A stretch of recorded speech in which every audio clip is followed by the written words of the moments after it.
YouTube? Welcome back to Blue Line Morphs. It's Baker. Before we get into this video, I kind of feel guilty making this video today. It's Saturday.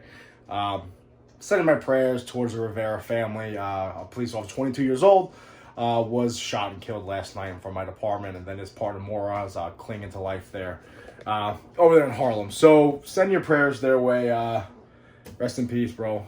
Another hero gone. Happens way too often in any police department. But I especially believe the NYPD takes a lot of casualties here, man. So, rest in peace to him, and hopefully more pull through, brother. With that being said, guys, I did lie to you guys. I promised today's video would either be me doing a quick review of my 2021 season, kind of like a review of how much I made, how much I produced, an overall review, and if I'm even in the green yet, and how much I spent, what I picked up, shit like that. Or I was going to have Sal from Gomez Pythons come to my house, use his new ultrasound machine, and kind of ultrasound some of my females to see where the follicle growth is. Again, being completely and totally transparent with you guys, Sal and I did kind of have a falling out. It happens. Two type A personalities, so I ain't going to be looking for where to pick up rats and so forth and so on. Hopefully that friendship can mend up, but, you know, shit happens. It kind of is what it is. That didn't happen at all. I made that up. Anyway, I told Sal I was going to do that. It's a bad joke. I apologize. But anyway, so Thursday Sal's going to come here. Unfortunately, I got to work a little bit late, and traffic sucks coming from Brooklyn all the way out to Long Island. And Sal is, old. He's very old. So he has to get up early for work, and I didn't want to inconvenience him at all. With that being said, I stopped by his house, picked up some of my rats, Shelby started standing guard, and he kind of showed off his ultrasound machine, which kind of led today's video. I do have my own. So that's what today's video is going to be about, guys. We're going to talk about where I got it from, why I caved in getting it, what my logic is behind it, and whether or not, if you're thinking about it, you're on the fence, kind of the thought process of what makes an ultrasound, makes your projects ultimately super efficient. Before we even get into that, guys, just stop by my post office box. I kind of want to go over that. You know what's funny is I love patches. I'm kind of a nerd and kind of a buff when it comes to police patches, but because the NYPD patch is kind of iconic, right? Everyone knows that patch. Unfortunately, though, I'm around it so often that it doesn't have that pizzazz anymore. So when I see other people's patches, I'm almost always convinced that their patch is much better than ours. And I always get like blown away at the color scheme and so forth and so on. So with that being said, huge shout out to my buddy Grant, 806 Pythons, man. Got a bunch of shit here he sent me over. From the Lone Star State. Really cool looking patches, some Highway Patrol stuff, some Texas Tech stuff. That's pretty fucking badass. Really excited about that. Go through this quick, guys. Then over here, we got some Ontario patches. These almost feel like they're straight off a uniform. So I don't know if you cut them off a uniform, your own uniform, or maybe beat a cop up for them. I don't know. But shout out to you. I appreciate it, brother. Really cool. Plus a little challenge coin. If you guys don't know what a challenge coin is, kind of the military started this. Essentially, any insignia or group or organization, you make these coins, you sell them, and so forth and so on, collect them. I have a bunch. It's kind of like a nerd thing I do. Right here, we got Suddenly Snakes. Cool logo.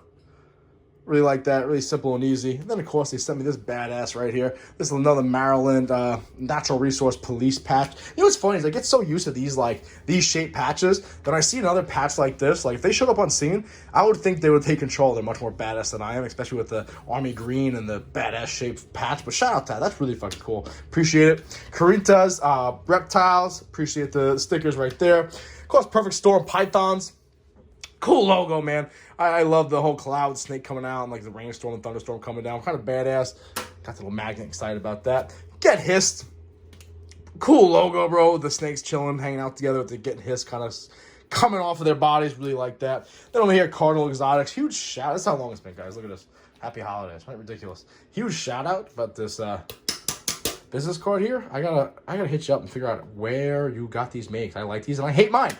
Cool logo. Appreciate it, guys. All right. So let's get right into today's video.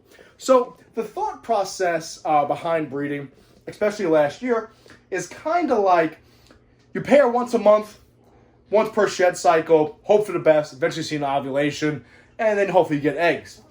Now, for the most part, when I talk to them, now there's a lot of people out there that use that, and they don't use an ultrasound. They have great success, and there's a lot of people that do that are way more advanced than me in this hobby, in this profession, in this industry, that were producing stuff that I'll never produce, okay? And I totally understand that. It's not for everybody. But I'm going to explain to you why I think it's for me. Last year in 2021, I did pair 14 snakes, 14 pairings, and got 8 clutches. I did have the 9th kind of pop out from my Aussie Pie Boy to the Pastel Clown Girl, which is over here, which is starting to shed out. Oh, shed. Oh my goodness. All right, so they're starting to shed out. That'll probably be next Saturday's video. Tell you home keeping who's going. So I kind of count that in the pairings of last year. So I went 9 for 14. Now, I really do believe that if I had the ultrasound machine, I probably would have went like 14 to 13 for 14. So I do speak to a lot of the people that don't use an ultrasound machine. Every 10 pairings they do, they get roughly 6 to 7 clutches. Now, I know people will say, well, if you know what you're doing, you palpitate, you can get 9 for 10, blah, blah, blah. I get it, guys. I totally get it. I'm not good at doing that. And for the most part, what I hear is like a 60 to 70% success rate. Then conversely, on the flip side here, people that use the ultrasounds have like a, I don't know, 90% success rate. So that's why I kind of took the plunge here. I've been getting pushed by Sal now. Shane's got his. I'm getting pushed by Ryan from Smitty Serpents. I've been getting pushed by Mike from Redline Pythons. Ultimately, I decided I had the opportunity to pick one up from Joe from Empire State Exotics. And this is the one that I picked up over here, guys. It's from the Breeder Circle. I'm not going to get into a review of this. I do plan on doing, obviously, content. Got a little foot pedal. I'm going to get into a review of the product. I am going to get into how to use it, and then ultimately have some videos of me ultrasounding some of my girls with it. So huge shout out to Joe. Go check his channel out. Check Smitty out. Check Redline out. Check everybody out, all right? So I'm really excited to get using this thing. I have used it a little bit, but I haven't quite perfected on how to use it yet. So why the fuck did I decide to pick this thing up? Ultimately, I decided to pick it up. This is why. When you have a male that you want to utilize to as many females you can, for example, my Aussie Pie Boy or that stranger leopard clown male that I picked up my buddy Al, you want to make sure it's the most efficient way possible. In other words, if I have 5 girls I want to pair him to, and 2 of them are not producing any follicles right now, why waste the lock? Why waste him? Why burn him out by putting him to essentially 2 females that aren't going to build anything right now and aren't ready to go? And you wouldn't really know that unless you have the ultrasound. And it already kind of came true, and I'm going to tell you why, guys. So my stranger leopard clown, the first female that I paired him to was my unicorn right here, my killer leopard clown pied female. I'm not going to mess with it too much. And they had their first lock. She's 3.5 years old. She eats like a savage, like a voon. She's at 1,900 grams. So in my head, I'm like, this chick is absolutely building. She's ready to go. Yeah, I hit her ultrasound today. No follicle growth. No follicle growth. Now, I'm not an expert at it, but in my other 5 females I did quickly, I found the follicles relatively easy. No follicle growth. So I'm wasting pairing her. It's that simple. And with a $20,000 male, you want to optimize the breeding potential. Same thing with the Aussie Pie Boy. I'm going to have to go through. I did pair him to this big old pastel. What are you doing, mama? Big old pastel pie and the normal pie girl right here. Let's see what she's doing. She ate like yesterday for the first time, which I'm really happy about. Now, let's say these 2 are not growing follicles. But then the Doom twins up here, let's say they are growing follicles. Ooh. Let's say they are growing follicles. Guess what? I'm not going to pair him with these 2. And he's going to go up here to these 2. Why? Optimizing my breeding potential. And another thing I kind of ran across is this. I have this girl right here. I've been pairing up since last season. She's bowl. Look at her. Bowl wrapping. She's deep in shed. This is my Sterling Lesser Clown that's been pairing with my Aussie Pie Boy. They have like 5 locks. And when I saw this, I seen her in deep shed. She's been killing rats and not eating them. I'm thinking she's getting ready to ovulate. I'm going to get a clutch soon. Guess what? Use my machine. She is sitting at 15 millimeter follicles. You know what that guy says, guys? I'll be sitting here waiting for a clutch. She ain't giving me no clutch. She needs to be paired 2 more times, right? At least at 15 to 20 millimeters and at 30 millimeters, and then hope for the best. You know, most likely that I was told once you're up over 30 millimeter follicles, they're not going to reabsorb. So that being said, look at just 2 great reasons right there. Utilizing your males the most efficient way possible, and also kind of keeping track of exactly where you are and stop guessing. I was guessing with this girl. I was like, I'm going to get a clutch at. You're not that gangster. I thought I was going to get a clutch out of her soon. I'm not. She needs to be paired more. Now, guess what? Let's say I just decided not to have an ultrasound machine, and let's say, for argument's sake, I was like, yeah, she's good to go. I'm getting a clutch soon. I'm not going to pair her again. She'll probably reabsorb those things. I won't get a clutch at all, okay? So that's my thought process, why I took the plunge, why I kind of picked up this ultrasound. I'm really excited to kind of monitor my animals and have a complete... listen, nothing in exact science, but having the ultrasound will ultimately give me better handle and grasp on what my females are doing and how to optimize my breeding potential of my more expensive males and my overall breeding projects, okay, guys? So I'm really looking forward to adding that content to the channel. I'm really looking forward to using it and learning how to use this thing, teaching you guys how to use it, and ultimately keeping track of these girls. Because here's the other thing, too, guys, I forgot to mention. Let's say I start breeding in November.